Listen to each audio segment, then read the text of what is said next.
माल road स्थित एक dispensary को विगत रात्रि तोड़े जाने का विरोध किया गया और मौके पर सभासद गीता कुमाई के नेतृत्व में कई लोग धरने पर बैठ गए। आपको बता दें कि नगर पालिका परिषद मसूरी द्वारा बोर्ड बैठक में माल रोड स्थित जर्जर हो चुकी एक डिस्पेंसरी को तोड़ने का प्रस्ताव पारित किया गया था।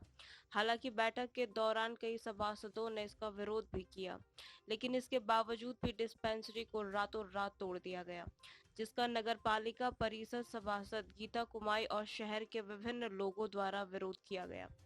गीता कुमाई ने कहा कि यदि यहां पर डिस्पेंसरी का निर्माण नहीं किया गया तो उनके द्वारा उग्र आंदोलन किया जाएगा। आम आदमी पार्टी के नेता प्रकाश राणा ने समर्थन देते हुए कहा कि माल रोड में एक डिस्पेंसरी का होना अति आवश्यक है, क्योंकि यहाँ पर दूर दराज से पर्यटक आते हैं और उन्हें इलाज के लिए उप जिला चिकित्सालय जाना पड़ता है, जहाँ पर उन्हें काफी परेशानियों का सामना करना पड़ता है। उन्होंने आरोप लगाया कि एक होटल को लाभ पहुंचाने के लिए इस प्रकार की कार्रवाई की जा रही है, जिसका वह विरोध करते हैं। देखिए, जैसा कि आपको पता है कि अगर हम बात करें लाइब्रेरी से लेके सिविल हॉस्पिटल तक हमारे पास स्वास्थ्य सेवाओं के नाम पे ना तो कोई डिस्पेंसरी है और ना ही कोई अन्य स्वास्थ्य सुविधा है। तो यहाँ पे एक क्लिनिक था, डॉक्टर मधुसूदन गर्ग जी उस क्लिनिक को देखते थे, जहाँ पे फंक्शनल एक्टिविटीज़ हो रही थी। पेशेंट्स को देखा जाता था, छोटी मोटी बीमारी के लिए उनका इलाज होता था और वो नियमित रूप से वो चल रहा था। लेकिन आप सबको पता, बोर्ड में एक घुमा फिरा के गलत प्रस्ताव लाया गया और पूरी बोर्ड ने उस पर मोहर लगा के उसे पास कर दिया। और रातों रात मेरा कहना ये था कि अगर आपको लगता है आप बोर्ड कोई निर्णय ले भी रही है तो उसके लिए रातों रात चोरों की तरह ऐसी कार्रवाई करने की क्या ज़रूरत थी कि आपने रात को जेसीबी चलाई और तोड़ दिया। कोई भी प्रशासनिक अधिकारी उस समय साथ में नहीं था, ना ही अधिशासी अधिकारी महोदय थे, ना ही बिजली विभाग वाले थे, ना ही जल संस्थान वाले थे। तो इस तरीके से अवैध तरीके से चोरों के तरीक़ों से अगर आप रात को आके कोई कार्रवाई करते हो तो इसका मतलब साफ है कि आपकी गलत मंशा है। और आप देख सकते हैं पीछे एक होटल बन रहा है।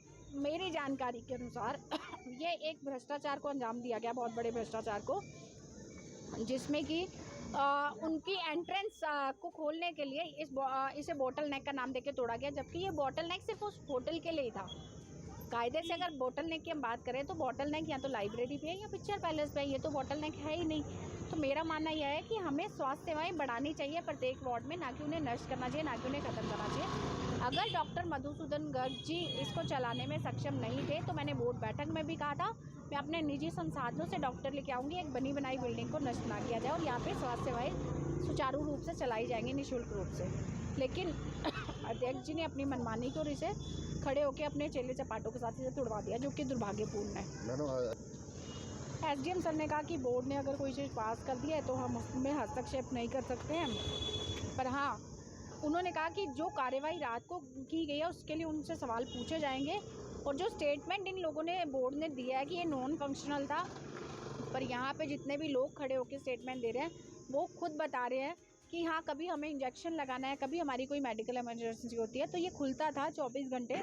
सूरज भारद्वाज जी कंपाउंडर जी यहाँ बैठते थे सुबह से शाम तक, तो सुविधाएं हमें मेडिकल फैसिलिटी मिलती थी। तो उन्होंने कहा जो उन्होंने तथ्य बताए हैं वो गलत बताए हैं, तो इसकी जांच की जाएगी। मैडम अगर पूरी नहीं होगी तो एक बड़ा जन आंदोलन होगा। ऐसी चीज़ें बर्दाश्त नहीं की जाएगी। और इस बड़े जन आंदोलन में मुझे पूरा विश्वास है कि जनता भी चाहती है कि ऐसी गलत चीज़ों का विरोध किया जाए। जनता के अंदर एक भय भी नज़र आता था, अब लगता है कि पालिका का कार्यकाल भी ख़त्म होने जा रहा है, तो कहीं ना कहीं वो भय भी धीरे धीरे ख़त्म होता जा रहा है और अब जनता खुल के सामने आने लग रही है।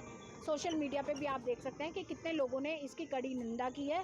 सुबह से यहाँ पे लोग आ रहे हैं, हाँ कंटिन्यूटी में कोई नहीं बैठ सकता, थोड़ी थोड़ी देर के लिए कुछ लोग आते हैं और बैठ रहे हैं और इसका विरोध कर रहे हैं। और उनका कहना भी यही है कि यहाँ पर फिर से डिस्पेंसरी ही बननी चाहिए और हमारी मांग भी है कि डिस्पेंसरी बननी चाहिए। आपका स्वागत है कि आप इस मौके पर पहुँचे हैं। हम जितने भी लोग यहाँ पर आए हैं, मेरा सिर्फ एक सवाल है कि अगर जब ये पुराने ज़माने से चली हुई आ रही है, एक डिस्पेंसरी यहाँ पर है, पूरे विश्व में ये लोग घूमते हैं, अगर विश्व में अगर घूम नहीं पा रहे हैं तो सोशल मीडिया पर हम लोग देखते हैं, ये लोग भी देखते होंगे कि यहाँ मसूरी की जन समस्याओं को देखते हुए यहाँ की जो स्थिति है, भौगोलिक स्थिति है, यहाँ के जो जितने भी गरीब परिवार है या अमीर परिवार है, उनके बच्चों का यहाँ पर ट्रीटमेंट चलता था बड़े अच्छे खासा। इन लोगों ने रातों रात इस डिस्पेंसरी को तोड़ दिया। मतलब क्या यह चोरी चल रही है या डकैतियां डल रही है? किसी व्यक्तिगत आदमी के फायदे के लिए नगर पालिका परिषद साथ में मिलकर उनका जो दल बल वहां पर जो अभी इस टाइम की जो वहां पर कमेटी बनी हुई है, ये किस प्रकार की कार्रवाई कर रही है? बिल्कुल दुर्भाग्यपूर्ण है। और अभी एसडीएम साहब ने अभी यहाँ पर आए थे, उन्होंने बताया कि इन लोगों ने एक विधेयक पारित किया वहां पर। ऐसा कैसा विधेयक है यहाँ पर? मतलब यहाँ से हॉस्पिटल उड़ा दो आप लोग, भ्रष्टाचार की भेंट चढ़ावा पूरा नगर पालिका। इस प्रकार की कार्रवाई बिल्कुल हम बर्दाश्त नहीं करेंगे। और अभी थोड़ी देर पहले हम लोग एसडीएम कार्यालय गए थे, वहां पर एक ज्ञापन दिया कि इन्होंने कैमलबैक रोड पे एक हमारा एक सेंट मैरीज हॉस्पिटल है, इनको 3 साल पहले इन लोगों ने ये बंद कर दिया। ठीक है, बार बार हम लोगों ने यहाँ के जो लोग हैं, बार बार शासन प्रशासन को और सरकार को ये चेताया गया कि भैया इस हॉस्पिटल को खोल दो, यहाँ पर बहुत सारी समस्याएं क्रिएट हो रही है। लोग हॉस्पिटल जाने के लिए सिविल हॉस्पिटल नहीं जा सकते बार बार। ये मसूरी एक विश्वविख्यात क्षेत्र है, यहाँ लोग दुनिया भर के लोग घूमने के लिए आते हैं। और आपकी ये मनमानी चल रही कि वो हॉस्पिटल भी इन्होंने बंद कर दिया है। ये कहकर बंद कर दिया कि उसकी जीर्ण शीर्ण हालत में अभी भी वहाँ नीचे एक क्लिनिक चल रहा है आहूजा के नाम से, वहाँ पर उनकी चेकअप जांच चल रही है। तो ये कैसा सिस्टम है? अगर बंद चल रहा है तो उसको खोलो ना आप। मतलब ये बिल्कुल ऐसा लग रहा है कि हम जिस प्रदेश में रहे यहाँ पर अंग्रेजी तानाशाही चल रही है, जो हम लोग बर्दाश्त नहीं करेंगे। मैं आपके माध्यम से सरकार को बता रहा हूँ और नगर पालिका परिषद के जो इस टाइम जो कमेटी बैठी, बोर्ड बैठी है, उसको भी बता दे रहा हूँ, अगर एक हफ्ते के अंदर इस चीज़ को पर संज्ञान नहीं लिएगा तो हम लोग यहीं मसूरी में धरने पे बैठ जाएंगे। पूरा शहर मसूरी चकाजाम कर देंगे। इसकी जिम्मेदारी आपकी होगी और शासन प्रशासन की होगी। मसूरी से दैनिक भास्कर संवाददाता अजीत कुमार सिंह की रिपोर्ट।